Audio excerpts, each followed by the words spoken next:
I brung Pedro home for Thanksgiving break, and tomorrow I have to bring him back to school. You're not supposed to say brung. You're supposed to say brought. But I like the way brung sounds, like you're cold and ringing a bell. Brung!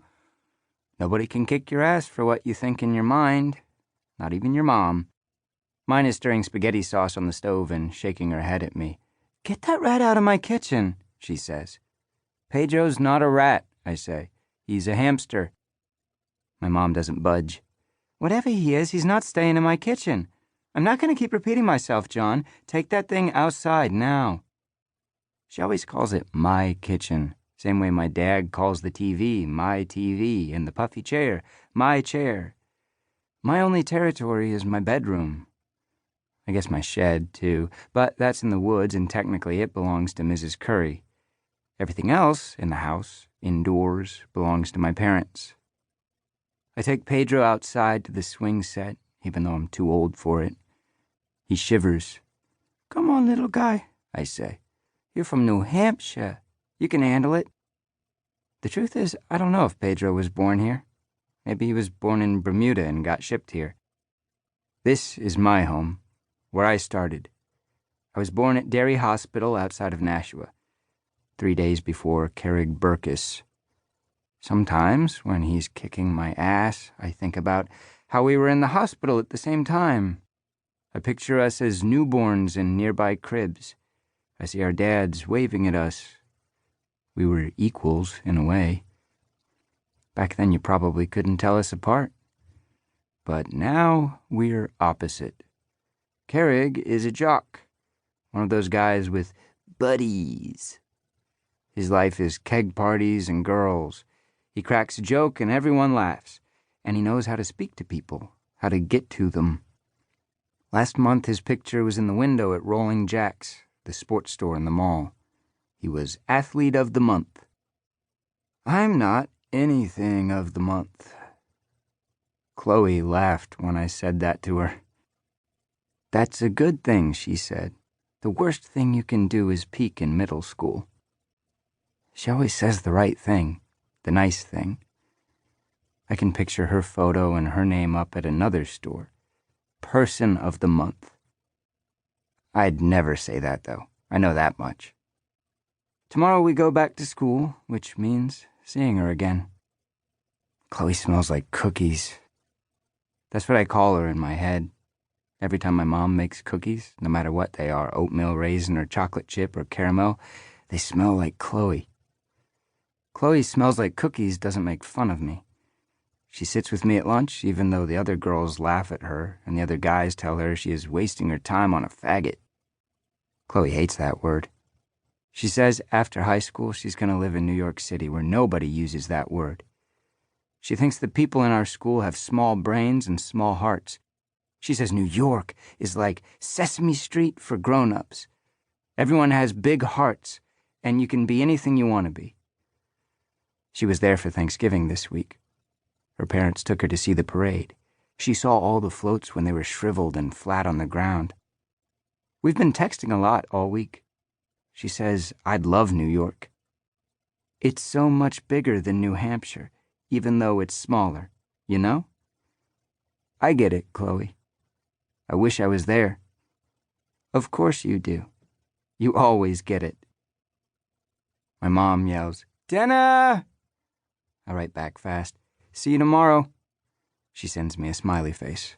That's code for, "Me too, Jon." The house smells like spaghetti and broccoli, and my mom asks if I left Pedro outside, and I tell her I did, even though he's in my pocket. My dad picks up the broccoli and puts it in the microwave. "What are you doing?" my mom asks. "It's cooked just fine." "I can't stand that smell," he says. "It's good for you, that smell." My dad grunts. He's a burly guy who does drywall and plays pool. A lot of the guys around here think he's weird because he has a Scottish accent. I sneak bits of spaghetti into my pocket. I almost get away with it, but Pedro nips at my finger and I yelp and my mom slams her fork down. These damn schools! What the hell is there to be learned from taking a rat home at your age? Aren't you a little old for this nonsense? We're mentoring a class at the elementary school, I tell her. None of the kids in 3rd grade could take him, so I volunteered. My parents look sad. Like all this time they thought Pedro was here because he had to be here, not because I wanted him. A lot of people have pets, I say. Carrick Burkus has a dog. I shouldn't have said his name. They know I'm not friends with Carrick Burkus anymore. The last time he invited me to a birthday party was in 4th grade, when people still had parties with invitations, when your mom made you invite every kid. It was a Batman invitation, so I showed up in my Spider-Man outfit, but everybody else was in normal clothes. Sometimes I feel bad for my parents, like they'd do better with one of the other babies from that day. The kind who plays sports and wears the right clothes to a stupid party. I look at my mom, right at her, like you do when you want something. He's a clean animal, I say. I promise he will stay in my room. My mom cuts her spaghetti. She doesn't roll it around her fork like people in New York do on TV. Her name is Penny, and she's from New Hampshire, so she talks the way people here talk, and she grew up on a farm where the animals stay outside. It's your room, she says. You want to live in a disgusting pigsty and let animals poop about your things. That's your business. Just don't go coming to me to clean up. On the way upstairs, I sneak a box of Oreos out of the cupboard. My dad is talking to my mom about the Patriots and the Super Bowl, and my mom is talking about Giselle and how beautiful she is. They speak the same language, only different. What comes out of my mom's mouth never affects what comes out of my dad's mouth. I think Chloe and I are better at talking. What Chloe says always affects what I say. Upstairs, I put Pedro on my bed and bring an Oreo up to my nose and inhale. But Chloe smells like homemade cookies. I take out today's Nashua Telegraph and reread Pedro the headlines from this morning. Today is Sunday, the biggest paper of the week. I can't read the whole thing to Pedro, but I do my best. We make it to Section C, Lifestyles, and I think he likes it. I love news.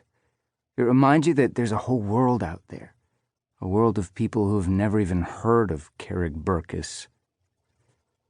Every day is new. Every paper, every story.